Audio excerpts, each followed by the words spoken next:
Meron nga po ako na Chesney. Gandang araw po yan kasi fina-fight niya yung 7 concerns natin. Ako dahil sa init, nagkaka-rashes nga po ako. Oh my gosh, merong may fly, nakakaloka to ha. Familiar nga po kayo sa Riddle Shot. Ito yung parang sobra siyang nagpula-pula. Yan, pakita natin dito sa gilid-gilid. Ngayon, nung tinry ko siya ng isang beses lamang, ito siya. Pambansang kinipig, Sir Lawrence ang galing. Basta honest, riddle sa'yo ay sasabihin. Pambansang kinipig, sa kanya ang hihiling. Basta produktong salit, lahat ay bibiin. Hi mga kamukha, typing nagbabalik ako po si Sir Lawrence, ang inyong pambansang human guinea pig. Heart! Yung video po natin ngayon, hindi ito actually yung ating talagang ire-review, pero natisod ko lamang siya at minsan yung mga natitisod natin, yun pa yung mga nagagandahan tayo. Kukwento ko yan sa inyo mga kamukha maya-maya at kung makikita nyo wala po tayo ngayon sa ating usual setup kasi rumaraket po si Sir Lawrence. At ito nga po ang Shulamite na carrot soap. Alam nyo mga kamukha, matagal na talaga sila. Alam nyo ba, 18 years na po sila kasi 2008 pa po ito na-found talaga. Founded in 2008 at ngayon nga po ay 2026 and still nandito pa rin po sila. Yun minsan yung sinasabi ko hindi na minsan dapat sa hype lang tayo. Yung hina-hype lang, isang taon lang malakas, tapos after a year wala na, magsasara na. At least yung mga ganito, di ba, may mga certain market na talaga sila. Tapos nagbabasa-basa nga rin po ako sa Reddit. Ang ganda ng mga review doon sa Reddit. Yes, mga Reddit people, hello. Sa Reddit, nagbasa nga rin po ako. Sabi nga po nila, maganda nga raw po ito. Kaya naman tinry ko siya. Actually, tinry ko lang siya nung una dito kasi meron nga po ako na Chesney. May Chesney po ako dito mga kamukha. Or yung sinasabi yung iba, Bakni, di ba? Ako dito nagkaroon po ako. Lalo na nga po ngayon umiinit na. Ayoko talaga ng mainit na panahon mga kamukha. Yan talagang ayaw na ayaw ni Sir Lawrence. And speaking of, sige mag-ayos na nga rin po tayo. Yung last video natin, ito yung sa Skinever na maganda mga kamukha. Ang dami nyo nag-check out. Medyo na-shook ako doon. At paalis ako ngayon at sobrang init ng panahon ngayon mga kamukha. Grabe talaga. Kaya ngayon ito ang ginagamit ko talaga. Ito yung favorite ko. Pero sa mga morena, ito yung maganda. May SPF 30 PA+++ na nga rin po yan. Tapos, broad spectrum. Ito naglagay na ako kanina, pero maglalagay tayo ulit ngayon. Kung makikita nyo nga po, instant to. Ayan o. Wow! Pero kapag kayo nga po ay mga morena, nag-gray po siya. Pero ako talaga, favorite ko siya. Pero okay din po sa akin ito. Pero yun nga, mas maganda lang talaga ng konti sa akin to.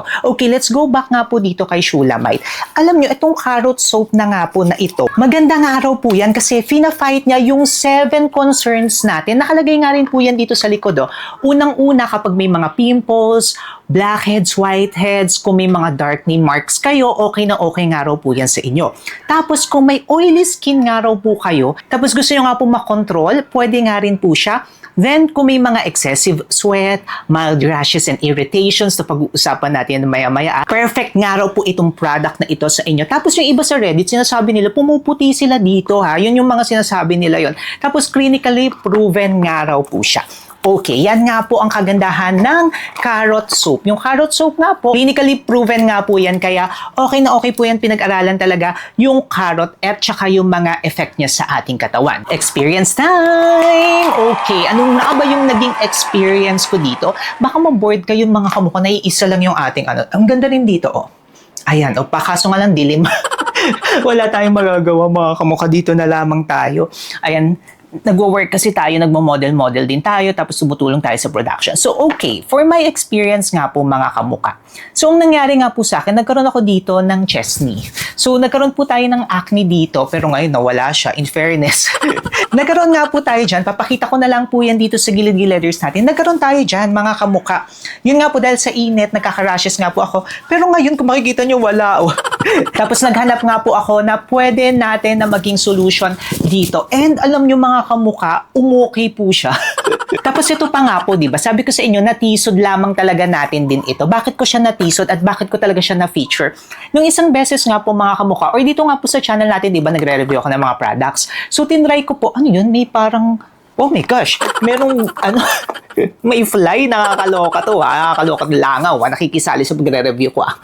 Yun nga po, di ba nagtitry tayo ng mga products dito? So last time nga po, actually pangalawa ko ng time ito, every week po ako kasi nagre-riddle shot. If familiar nga po kayo sa riddle shot, ito yung parang mga spicules, tapos parang mina-micro needling kayo, pero ipapahid nyo lamang po yan. So nagpahid ako. Wait nga, pakita nga natin yung video. Wish me luck guys, magta-try tayo ng riddle shot. Titingnan natin kung magiging okay ba siya sa skin ko. Ang sabi, pump lang tayo ng konti, tapos lagay natin dyan. Kinakabahan ako dito Tapos sabi, ano lang siya, anong tawag dyan? I-press. Huwag siyang i-rub. Uy, ang kati niya, nakakaloka. Ang kati niya. Pero good luck. Okay. Para siyang may tumutusok na maliliit. Yes, totoo po yun. Para siyang may tumutusok talaga, Diyos ko. Tinutusok-tusok ang mukha ako. Morning! Ito na ang ating skin. Super, parang nabanat siya. Yan siya.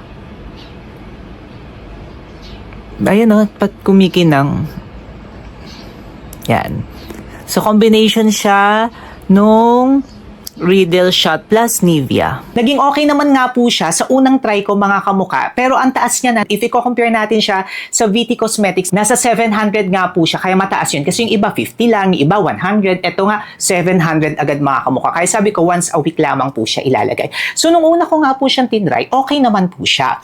Now, nung pangalawa ko pong try, ginawa ko is nilagyan ko nga rin po siya ng retinol. Kasi yung retinol nga po, favorite na favorite nga rin po natin sa ating channel na dito mga kamuka. Ang retinol, okay nga rin po yan para sa mga wrinkles, para sa mga pimples. Pero ang nangyari mga kamuka, kinabukasan. Second week ko na to mga kamuka ng pagtatry ng riddle shot. Yung una, okay po siya.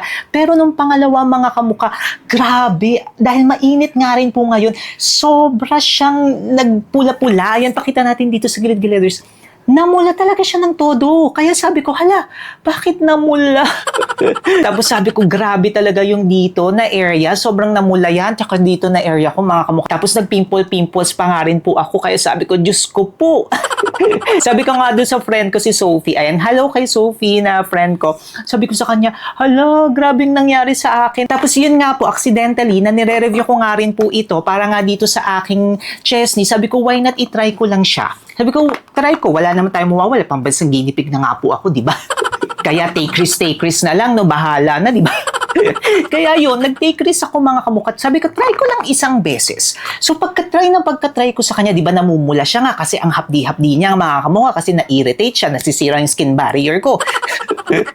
Ngayon, nung tinry ko siya ng isang beses lamang, ito siya. Ayan siya, nagkalma siya, pero nandiyan pa rin yung mga pimple, may konting pamumula, pero nabawasan siya. Ano ba yan? Yung langaw, nakakaloko, nakikisali, di ba? Hindi naman ako poops, nakakaloka ka.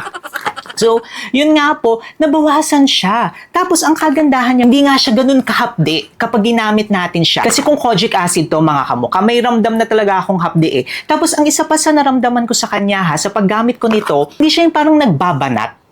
Hindi siya yung ganun eh. Pero, katulad ng paggamit ko dito sa chest ko, ang nangyayari sa kanya, ang bilis niyang matunaw. As in, sobrang bilis niyang matunaw. Buti na nga lang mga kamukha, medyo malaki siya. Kaya sabi ko, dati, kahit na hinahati-hati ko, ano pa rin mga ganyang version pa rin ng hati ko, di ba? Makikita niyo sa mga nating mga videos. Pero ito, hinati ko pa siya sa isa.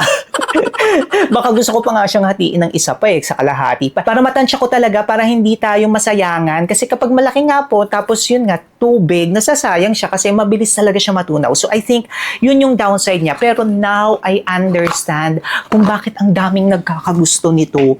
Kaya pala marami rin nagkakagusto nito mga kamuka. Pwedeng-pwede siya sa may mga hypersensitive skin. Ako may hypersensitive skin nga po ako, pero naging okay siya sa akin. Pero yun nga po, kailangan pa rin po natin mag-patch test kasi meron nga rin po ito ng mga peel extract. So pwede po tayong mag-peel talaga dito mga kamuka. Pero ako hindi ako nag-peel. Pero yun nga po, naging okay siya. Ano ba yun? Wait nga, nakakaloka to Pero yun nga po.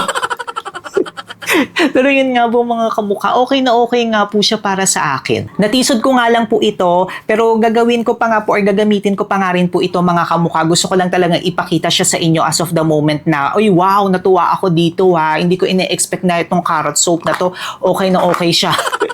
Kaya yan ngayon mga kamukha.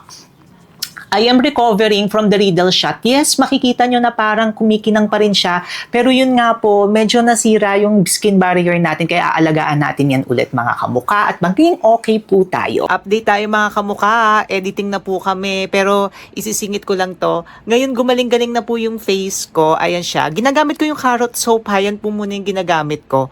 Nagiging okay nga po siya. Ayan, update tayo. Nawala na yung pamumula.